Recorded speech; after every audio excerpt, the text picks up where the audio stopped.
Hello दोस्तों, नमस्कार। मैं विष्णु कुमार आप सभी का अपने YouTube चैनल के इस वीडियो पर हार्दिक स्वागत करता हूं। दोस्तों, आज के इस वीडियो के माध्यम से हम लोग जानने वाले हैं मात्रक के बारे में।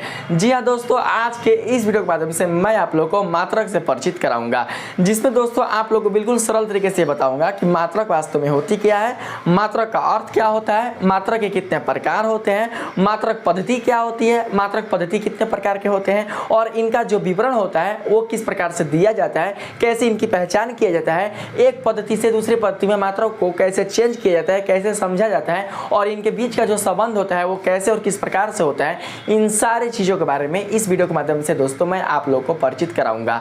तो दोस्तों, इस लेक्चर वाले वीडियो में हम लोग जानेंगे ओनली फॉर मात्रक के बारे में। तो आइए सबसे पहले हम लोग क्या करते हैं कि इस वीडियो में जो आपका मात्रक है उसे समझने का प्रयास करते हैं। तो दोस्तों, मात्रक से संबंधित जो परिभाषा है मैंने यहाँ पर लिखा है और हम लोग इस परिभाषा के माध्यम से ही मात्रक को समझेंगे। तो यहाँ पर बताया जा रहा है किसी भौतिक राशि को मापने के लिए, मात्रक के परिभाषा में किसी भौतिक राशि को मापने के लिए उसी राशि का एक मानक चुन लिया गया है, उस चुने गए मानक को ही मात्रक कहते हैं। ठीक है, तो दोस्तों आप इस परिभाषा में देख सकते हैं कि भौतिक राशि का जो अर्थ होता है वो ये होता है कि जो राशि मापी या तौली जा सके। ठीक, और साथ ही दोस्तों आप लोग यहाँ पर जो मानक शब्द का जो आप यहाँ पर प्रयोग देख रहे हैं, इसका दोस्तों अर्थ आप लोग को जानना होगा। जब आप लोग जान लीजिएगा तो दोस्तों आपके लिए जो मात्रक की जो परिभाषा है वो याद नहीं, बिल्कुल दोस्तों ये अच्छी तरीके से आपके माइंड में उतर जाएगी। तो मैं आप लोगों को बताता हूँ कि मानक का मतलब क्या होता है। तो दोस्तों, मानक का मतलब होता है मापने वाला। मानक का मतलब क्या होता है? मापने वाला। ठीक है, यानी आप जो भी भौतिक राशि लेते हैं तो उस भौतिक राशि को आप जिससे मापते हैं उसी को मानक कहते हैं। जैसे कि सपोज डेट हमने यहाँ पर जैसे कि मान के चलते हैं, अगर आपको कोई एक मान के चलते दोस्तों कोई एक सड़क है, ठीक है, अगर आपको सड़क की लंबाई मापनी है तो सड़क आपका हो जाएगा भौतिक राशि और इस सड़क की लंबाई को मापने के लिए आप कौन सा मानक लीजिएगा? तो दोस्तों आप सड़क की लंबाई को मापने के लिए आप लोग मीटर लीजिएगा। यानी कहने का मतलब कि जो सड़क है उसे हम लोग मीटर की सहायता से मापेंगे। यानी सड़क को मापने वाला कौन होगा? तो सड़क को मापने वाला मीटर होगा। तो यहाँ पर जो मीटर है सड़क के लिए वही क्या हो जाएगा? मानक हो जाएगा। अगर समय को मापना हो तो समय को हम लोग किससे मापते हैं? देखिए, मानक का मतलब ही मैंने आप लोगों को बताया क्या होता है? मापने वाला। तो समय को मापने वाला कौन होता है? तो समय को मापने वाला होता है सेकेंड। तो यहाँ पर हम लोग ये समझ सकते हैं कि जो समय को मापने वाला जो दोस्तों सेकेंड होगा वही समय का मानक कहलाएगा और जो मानक कहलाएगा उसी को मात्रक कहते हैं। यानी उसी को मात्रक के रूप में हम लोग जानते हैं। लेकिन हाँ, ध्यान रहे कि जो आपने भौतिक राशि लिया है उसी राशि का दोस्तों मानक होना चाहिए। तो अभी हम लोग क्या बोलेंगे? उस राशि का मात्रक बोलेंगे। तो परिभाषा आपसे यही कह रहा है यहाँ पर किसी भौतिक राशि को मापने के लिए उसी राशि का एक मानक चुन लिया गया है, उस चुने गए मानक को ही मात्रक कहते हैं। तो एग्जांपल्स में देख सकते हैं दोस्तों कि लंबाई के लिए मीटर। अगर आपको किसी वस्तु की लंबाई को मापनी हो तो किसी वस्तु की लंबाई को मापने के लिए दोस्तों हम लोग ना किलोग्राम का प्रयोग करेंगे, ना ही हम लोग सेकेंड का प्रयोग करेंगे, ना ही हम लोग एम्पियर का प्रयोग करेंगे, ना ही हम लोग न्यूटन का प्रयोग करेंगे, ना ही हम लोग जूल का प्रयोग करेंगे। क्यों दोस्तों? क्योंकि ये सब जितने सारे मानक हैं वो इस राशि के लिए बिल्कुल भी प्रयुक्त नहीं होंगे। हमें वही मानक सेलेक्ट करने हैं जो इस राशि के लिए पहले से ही क्या हो, पहले से ही चुनकर रखे गए हो। तो मैंने आप लोगों को बताया था ना कि हर एक भौतिक राशि का एक मानक पहले से ही चुन लिया गया है और उस चुने गए मानक की सहायता से ही हम उस राशि को जब मापते हैं तो जो चुना हुआ जो मानक है वही आपका मात्रक के रूप में जाना जाता है और जो मापने की क्रिया होती है वही आपका मापन कहलाता है। तो दोस्तों, लंबाई के लिए चुना गया जो मानक है वो है मीटर। यानी लंबाई को मापने वाला कौन होगा? तो मीटर होगा। इसीलिए दोस्तों आपका जो लंबाई के लिए जो मात्रक होगा वो बन जाएगा मीटर। मेरी बातों को समझ रहे हैं आप ना? अब देखिए यहाँ पर क्या है, द्रव्यमान के लिए किलोग्राम। तो दोस्तों द्रव्यमान एक प्रकार की भौतिक राशि है और इस भौतिक राशि को हम लोग क्या करेंगे? मापेंगे। तो आप लोग ध्यान दीजिएगा कि इस भौतिक राशि को मापने के लिए, मतलब द्रव्यमान को मापने के लिए मापने वाला कौन होगा? तो दोस्तों द्रव्यमान को मापने के लिए मापने वाला किलोग्राम होगा। अब मान के चलते हैं अगर सेब का द्रव्यमान हो जाए, चाहे मान के चलते चावल का द्रव्यमान हो जाए या आलू का द्रव्यमान हो जाए, तो इन सब का जो द्रव्यमान होगा वो आप लीटर में तो मापिएगा ना, वो आप एम्पियर में तो मापिएगा ना, और ना ही आप न्यूटन में मापिएगा। उनको मापने के लिए दोस्तों आप लोग किसका प्रयोग करिएगा? तो किलोग्राम का। क्यों? क्योंकि दोस्तों द्रव्यमान वाले राशि का जो मानक होगा वो पहले से चुनकर रखा गया है। कौन? तो किलोग्राम। तो जिस मानक से हम लोग उस राशि को मापते हैं वो चुना गया मानक ही क्या कहलाता है? उस राशि का मात्रक कहलाता है। तो हमने यहाँ पर जो राशि द्रव्यमान लिया है, तो इस द्रव्यमान को मापने के लिए चुना गया जो दोस्तों मानक होगा वो होगा किलोग्राम।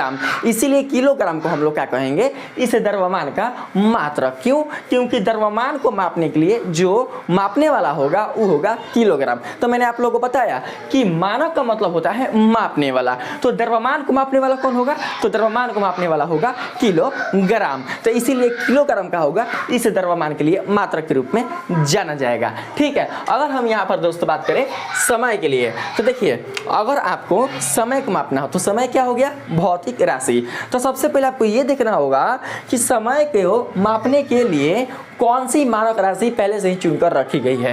ये सब पहले से ही क्या है? सिलेक्टेड है। कोई और भी हम दूसरा क्या कर सकते हैं? मानक राशि नहीं ले सकते हैं। अगर सोचिएगा कि हम लोग समय को लीटर में माप लें या समय को हम लोग इसको क्या बोलते हैं केल्विन में या सेल्सियस में माप लें, तो ऐसा संभव नहीं हो सकता है। ये आपका क्या हो जाएगा? ये दोस्तों आपके फिजिक्स के लॉ के खिलाफ हो जाएगा, ये गलत हो जाएगा। आपको पहले से ये दोस्तों सुनिश्चित करना होगा कि समय को मापने के लिए जो दोस्तों मानक होगा वो कौन होगा? तो दोस्तों समय को मापने के लिए जो मानक होगा वो सेकंड होगा, क्योंकि पहले से ही सेकंड को चुनकर रखा गया है समय के मापन के लिए।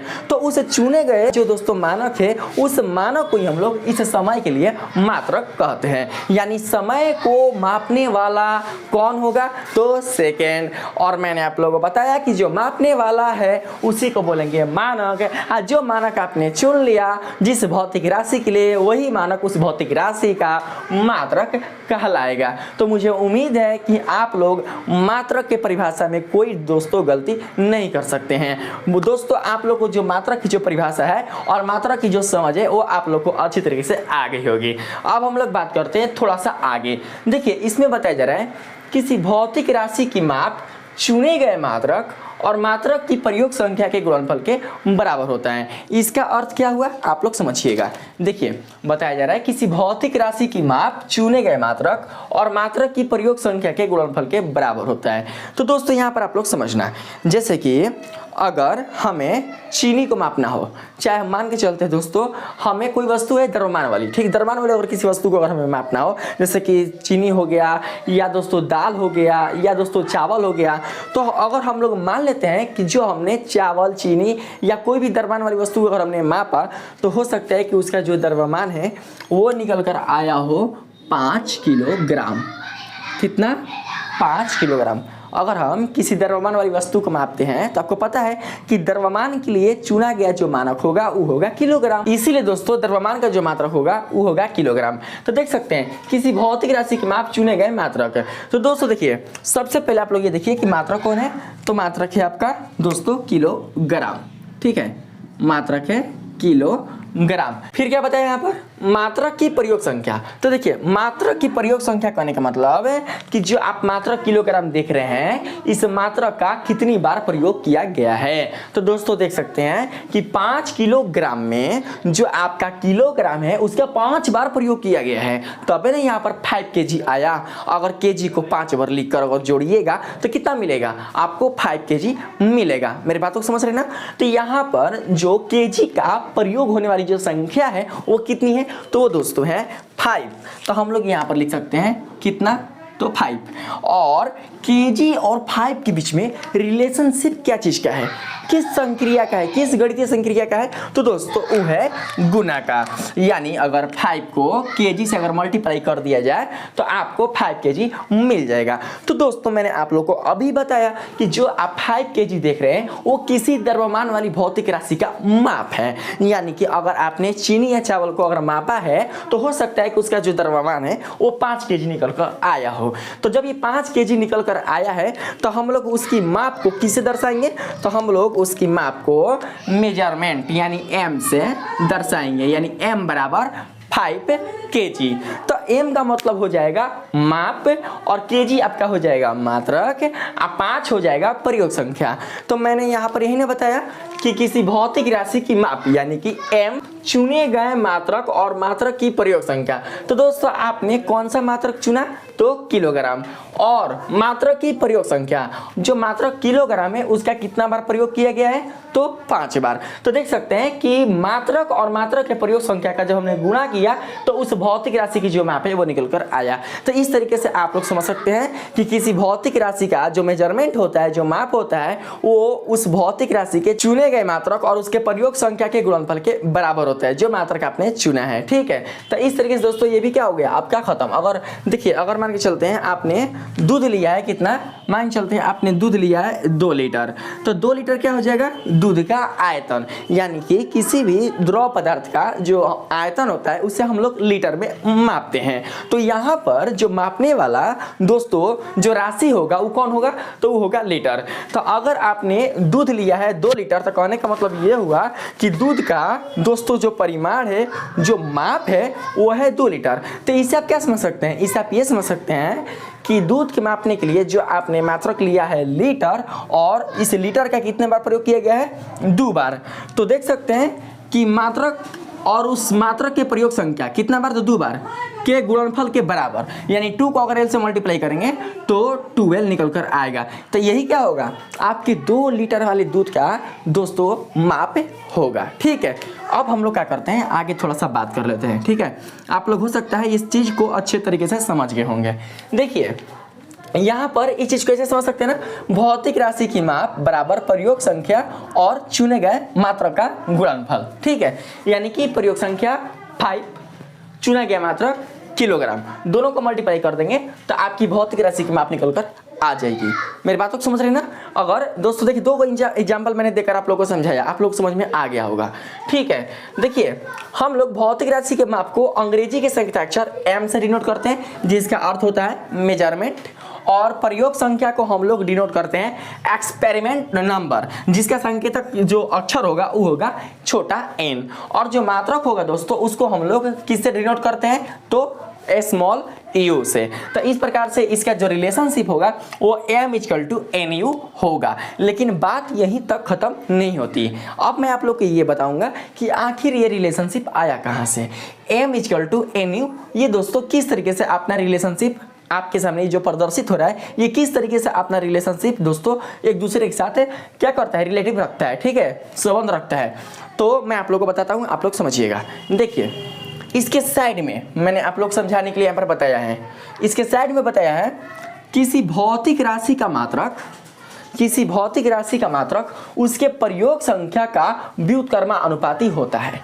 किसी भौतिक राशि का जो मात्रक होता है उसके प्रयोग संख्या का व्युत्क्रमानुपाती होता है। तो दोस्तों मैंने आप लोगों को बताया कि यहाँ पर जो आप 5 को देख रहे हैं, यही क्या हो जाएगा, यही दोस्तों यही आपका हो जाएगा प्रयोग संख्या, और जो आप केजी देख रहे हैं यही हो जाएगा यूनिट, यानी कि मात्रक। तो दोस्तों u आपका हो जाएगा मात्रक और n हो जाएगा आपका एक्सपेरिमेंट नंबर, यानी कि प्रयोग संख्या। ठीक है, तो यहाँ पर बताया जा रहा है किसी भौतिक राशि का मात्रक उसके प्रयोग संख्या का व्युत्क्रमानुपाती होता है। तो इस प्रकार से हम लोग लिख सकते हैं u = 1/n, यानी कि जो मात्रक होगा वो प्रयोग संख्या का व्युत्क्रमानुपाती होगा। इसका अर्थ ये हुआ दोस्तों कि अगर किसी भौतिक राशि का मात्रक जितना ही बड़ा होगा उसके प्रयोग संख्या की जो माप होगी वो उतना ही छोटा होगा।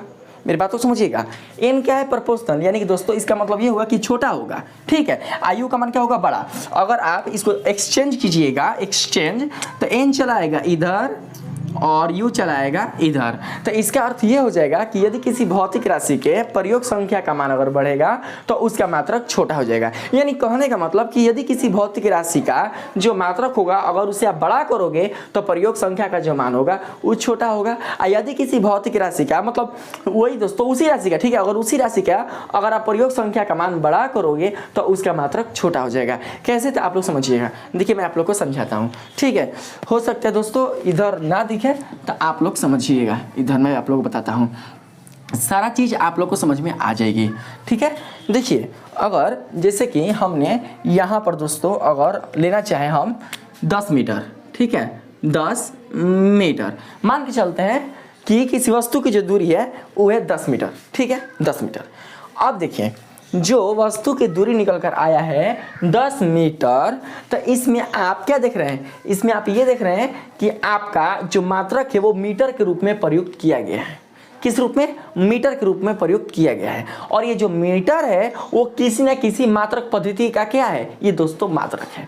तो हम लोग क्या करते हैं कि इस मीटर को किसी दूसरे मात्रक पद्धति में एक्सचेंज कर कर देखते हैं, यानी कि दोस्तों इस मीटर को हम लोग छोटा करके देखते हैं। तो आपको पता होगा कि मीटर का जो छोटा स्वरूप होता है वो कौन होता है। देखिए यहाँ पर क्या बताया मैंने, यहाँ पर देख सकते हैं कि अगर दोस्तों मात्रक का मान अगर जैसे ही छोटा होगा तो प्रयोग संख्या क्या होगी, बढ़ेगी। देखिए यहाँ पर है ना छोटा मात्रक का मान है ना, यहाँ पर छोटा, तो दोस्तों हम लोग क्या करेंगे, छोटा करेंगे इसको।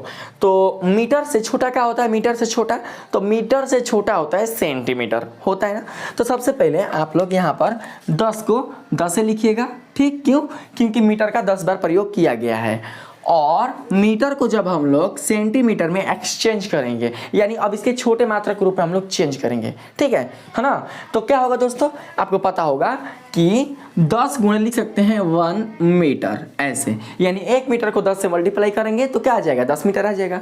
और आप लोग को दोस्तों पता होगा कि 1 मीटर बराबर होता है 100 सेंटीमीटर, ठीक। और जब हम लोग 100 सेंटीमीटर को 10 से मल्टीप्लाई करेंगे तो आ जाएगा 1000 सेंटीमीटर।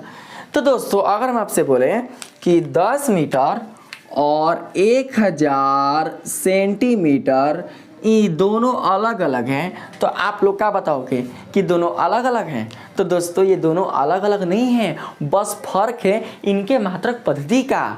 जो 10 मीटर है वो किसी और मात्रक पद्धति का मापन है, और जो 1000 सेंटीमीटर है वो किसी और मात्रक पद्धति का मापन है। मेरी बातों को समझ रहे हैं आप। तो दोस्तों यहाँ पर जो माप है वो सेम ही है, 10 मीटर जो है वो 1000 सेंटीमीटर के इक्वल आया है। पर यहाँ पर हमें ये देखना होगा कि जैसे ही मीटर का मान हमने छोटा कर दिया, यानी मीटर का जो मान है वो कितना है, वो दोस्तों छोटा, यानी कि मीटर से छोटा क्या होता है, सेंटीमीटर, अब मीटर से बड़ा क्या होता है, किलोमीटर, ठीक है। तो मीटर से जब हमने छोटा मान ले लिया कौन, सेंटीमीटर, तो उसके प्रयोग संख्या का मान बढ़ गया। पहले प्रयोग संख्या छोटा था, कितना था, तो 10, लेकिन अब प्रयोग संख्या बढ़ गया, कितना, तो 1000, मतलब एक क्या कितना हो गया, 100 गुना बढ़ गया, यानी 100 गुना क्या हो गया दोस्तों, ये बढ़ चुका। कब, जब दोस्तों आपका जो मीटर है वो छोटा हो गया तब। तो यही ना है निरूपण, देख सकते हैं, यही ना निरूपण, यही ना निरूपण है कि आपका जो मात्रक है वो छोटा हुआ तो प्रयोग संख्या का मान बढ़ गया। अगर यहीं पर हम क्या करें कि अगर दोस्तों हम लोग क्या कर सकते हैं यहाँ पर कि मात्रक को बड़ा कर दें तो प्रयोग संख्या क्या होगा, ऑटोमेटिक छोटा हो जाएगा। तो देख सकते हैं कि यहाँ पर अगर सेंटीमीटर को हम लोग बड़ा कर देंगे तो कितना हो गया, बड़ा करेंगे तो सेंटीमीटर से बड़ा क्या होगा, मीटर, तो यहाँ पर आ जाएगा मीटर, ठीक है। तो जब जैसे ही मात्रक बड़ा हुआ तो प्रयोग संख्या का मान क्या हो गया, घट गया, 100 गुना घट गया। यहाँ पर था 1000, तो यहाँ पर कितना आ गया, तो यहाँ पर आ गया केवल और केवल 10, ठीक है। अगर दोस्तों हम लोग क्या कर सकते हैं, अगर इससे भी अगर आप बड़ा कीजिएगा, 10 मीटर है ना, 10 मीटर, तो अगर आप इससे भी बड़ा कीजिएगा मात्रक को, जैसे कि मीटर से बड़ा मात्रक कौन होता है, किलोमीटर, जो कि लंबी दूरी को मापने के लिए प्रयुक्त किया जाता है, ठीक है। तो अगर हम लोग इसको दोस्तों क्या करेंगे, एक्सचेंज करेंगे बड़े मात्रक के रूप में, तो देखिए क्या आएगा, 10 गुणा लिख सकते हैं 1 मीटर। तो 1 मीटर बराबर कितना होता है, आप लोग ये देखना होगा कि मीटर से बड़ा होता है किलोमीटर, तो 1 मीटर बराबर कितना होगा, तो देखिए आप लोग 1 किलोमीटर बराबर होता है 1000 मीटर, तो 1 मीटर बराबर होगा 1/1000 किलोमीटर, ठीक है, इतना होता है। 1 मीटर बराबर 1/1000 किलोमीटर, ठीक है। तो दोस्तों हम लोग क्या करेंगे कि यहाँ पर लिख सकते हैं 10 गुणा 1/1000 किलोमीटर, ठीक है, क्योंकि हमने मीटर को अब बड़ा मात्रक के रूप में चेंज कर दिया, 10 गुणा 1/1000 किलोमीटर। तो दोस्तों यहाँ पर जो आप 0 और 0 देख रहे हैं इसको कटा दीजिए, ठीक है, और केवल क्या बचेगा, 1/100, ठीक है, तो इसको हम लोग कैसे लिख सकते हैं 0.01 हो जाएगा किलोमीटर। तो दोस्तों देख सकते हैं कि हमने अगर मात्रक को और बड़ा कर दिया तो इसके प्रयोग संख्या का जो मान है वो बहुत छोटा हो गया। पहले क्या था, पहले दोस्तों क्या था आपका यह देखिए पहले यह 10 था, लेकिन अब क्या हो चुका है यह दोस्तों 1 से भी छोटा हो चुका है, 1 से भी छोटा, मतलब कि लगभग ये 0 के सन्निकटम है। कितना था 0.01 किलोमीटर। तो यही क्या था रिलेशनशिप था, आप देख सकते हैं, समझ सकते हैं। ठीक है, अब मैंने बताया कि ये कहां से आया, तो दोस्तों देख सकते हैं कि जो u प्रोपोर्शनल 1/n है, तो इस प्रोपोर्शनल को जब हम लोग हटाएंगे और जब बराबर आएगा तो उसके स्थान पर कोई ना कोई एक नियतांक आता है।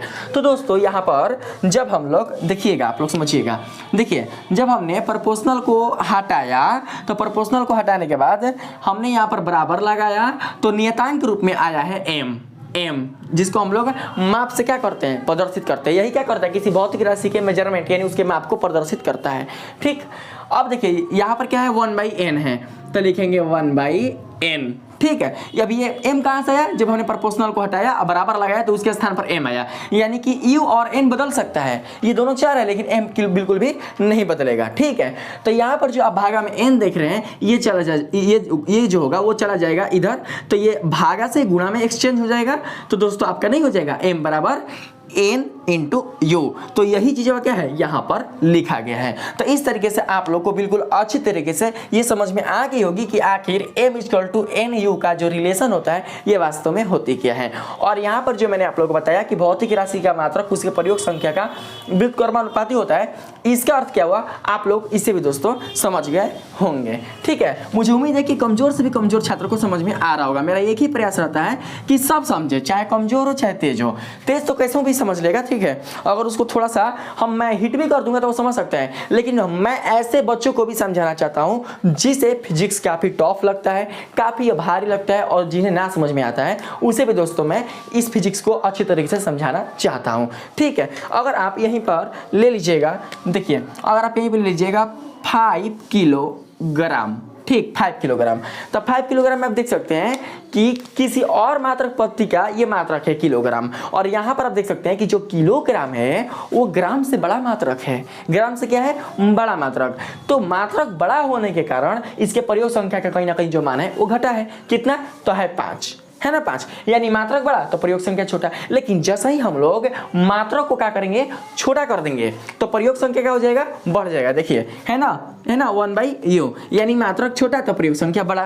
तो कैसे हो जाएगा देख सकते हैं आप लोग आराम से यहाँ पर दोस्तों लिख सकते हैं कि 5 गुणा 1 kg। ठीक है, आज जब मात्रा को छोटा कीजिएगा मतलब किलोग्राम से अगर आप ग्राम में चेंज कीजिएगा तो 1 किलोग्राम बराबर होता है कितना तो 1000 ग्राम। तो यहाँ पर लिखेंगे 1000 ग्राम, 1000 ग्राम को अगर 5 से मल्टीप्लाई कर दें तो आ जाएगा 5000 ग्राम। तो देख सकते हैं कि मात्रक छोटा हुआ तो प्रयोग संख्या बढ़ गया, आज जैसा ही मात्रक बढ़ गया तो प्रयोग संख्या घट गया। तो यही क्या है रिलेशनशिप है। ठीक है, इतना में आप लोगों को समझ में आ गया होगा। अब जरा इधर देखिएगा, मैंने उसी चीज को यहाँ पर लिखकर समझाया है।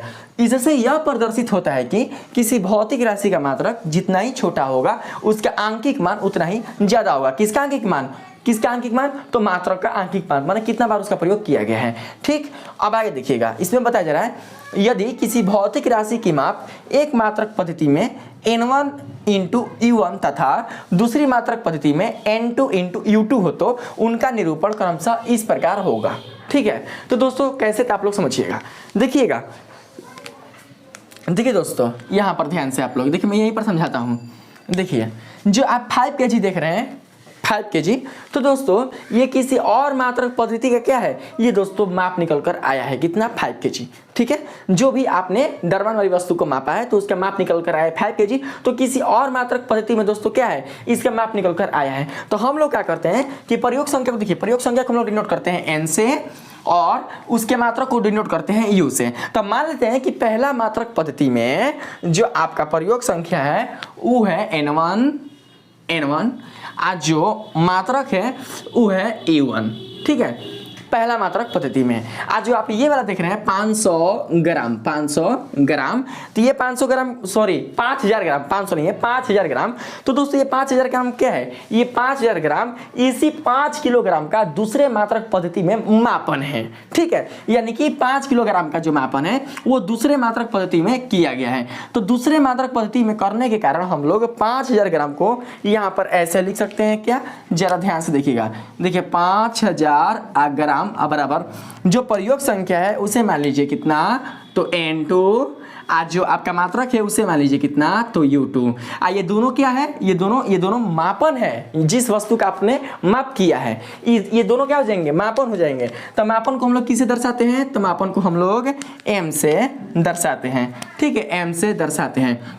तो इस चीज को ऐसे लिख सकते हैं ना हम लोग कि पहले मात्रक पद्धति में जो दोस्तों आपके राशि का मापन होगा वो हो जाएगा N1 इंटू U1, और दूसरे मात्रक पद्धति में जो राशि का मापन होगा वो हो जाएगा M बराबर N2 इंटू U2, जिसको मैंने यहाँ पर लिखा है पहली मात्रक पद्धति में और दूसरी मात्रक पद्धति में। तो समीकरण 1 और समीकरण 2 से आप दोस्तों यहाँ पर निष्कर्ष निकाल कर देख सकते हैं कि जो N1 इंटू U1 का जो मान होगा वो दोस्तों N2 इंटू U2 के बराबर हो जाएगा। यानी कि आपने जिस वस्तु का द्रव्यमान निकाला है 5 kg, तो वो का 5 kg आपके 5000 ग्राम से अलग है।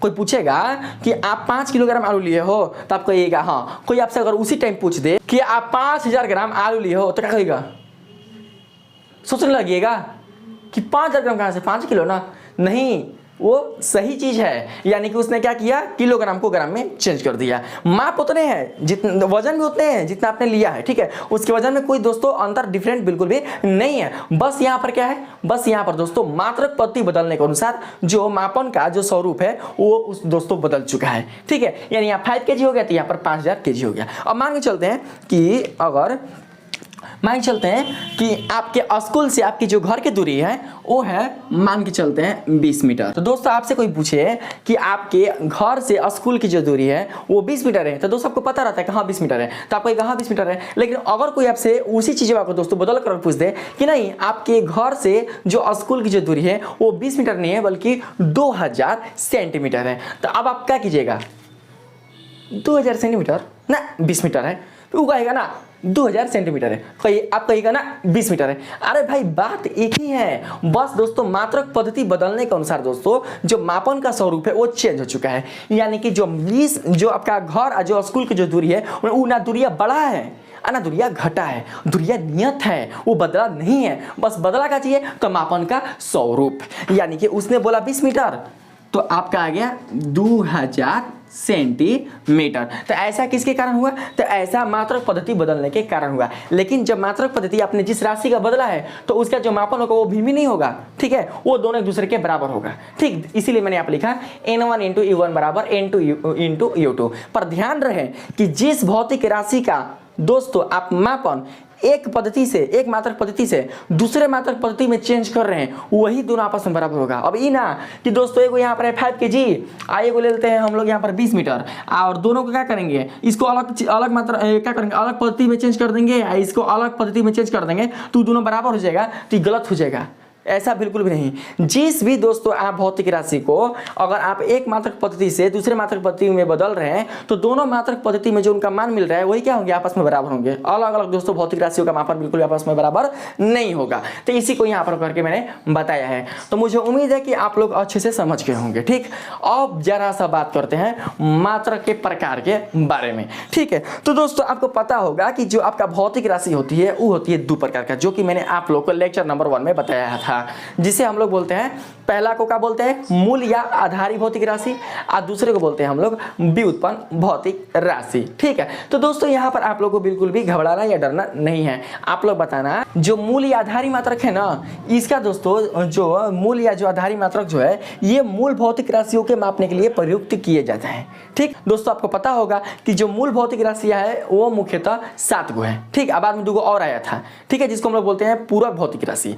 तो दोस्तों सात जो मूल जो भौतिक राशियां हैं उनको मापने के लिए जो मात्रक आप लोग प्रयोग में लाते हैं उन्हीं मात्रकों को हम लोग बोलते हैं मूल या आधारी मात्रक। क्यों बोलते हैं? क्योंकि ये मात्रक स्वतंत्र होते हैं, ये मात्रक किसी के ऊपर डिपेंडेंट नहीं होते हैं, इनका निर्माण किसी अन्य मात्रक की सहायता से नहीं होता है। जिस प्रकार से मूल भौतिक राशि का जो निर्माण है किसी अन्य भौतिक राशि की सहायता से नहीं होता, ठीक है, उसी प्रकार से इसका भी जो निर्माण है मूल मात्रक का किसी अन्य मात्रक की सहायता से नहीं होता। जबकि जो व्युत्पन्न मात्रक है ये दोस्तों मूल मात्रक की सहायता से तैयार होता है, मूल मात्रक की सहायता से निर्मित होता है। इसलिए बोल सकते हैं कि जो व्युत्पन्न मात्रक है वो बिल्कुल भी स्वतंत्र मात्रक नहीं है। यानी जब आपका दोस्तों जो व्युत्पन्न भौतिक राशि है जब वो स्वतंत्र नहीं है तो व्युत्पन्न मात्रक कैसे स्वतंत्र हो सकता है?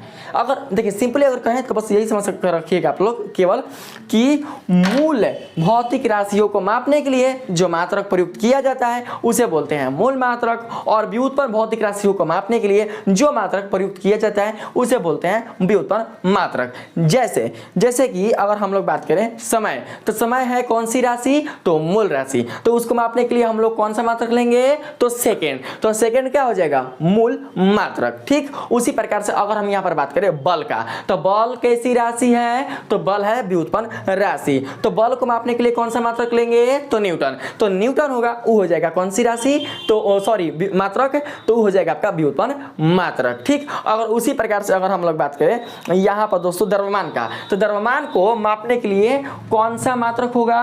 तो दोस्तों मूल मात्रक का है, कैसे कि जो द्रव्यमान है दोस्तों वो एक प्रकार का होता है आपका मूल भौतिक राशि। अगर यही बात करें हम लोग कार्य का, तो कार्य कैसी दोस्तों आपकी राशि है? तो कार्य है आपका व्युत्पन्न भौतिक राशि। तो इसको मापने के लिए जो आप मात्रक लीजिएगा जूल, तो वो कैसी मात्रक होगी? तो वो होगी व्युत्पन्न मात्रक। क्यों? क्योंकि इसका जो प्रयोग है वो व्युत्पन्न भौतिक राशि को मापने के लिए किया जा रहा है। ठीक है, तो दोस्तों इस प्रकार से आपके जो मात्रक के प्रकार है वो खत्म हुए हैं। ठीक है, अब हम लोग बात करते हैं मात्रक प्रणाली या मात्रक पद्धति।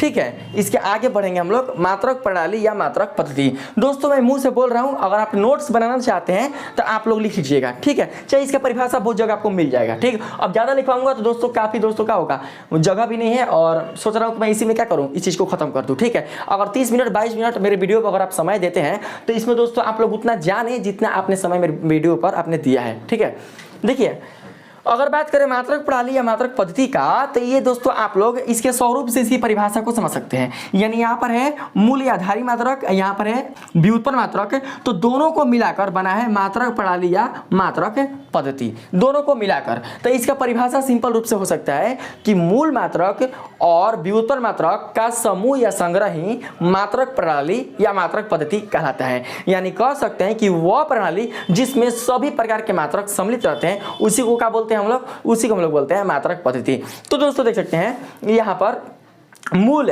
और व्युत्पन्न इन दोनों को मिलने से जो आपका प्रणाली या पद्धति दोस्तों आपका निर्मित हो रहा है उसी को हम लोग क्या बोलते हैं? मात्रक प्रणाली या मात्रक पद्धति। ठीक है, आप लोग को समझ में आ गया होगा। अब यहाँ जरा बात करते हैं मात्रक प्रणाली के प्रकार के बारे में।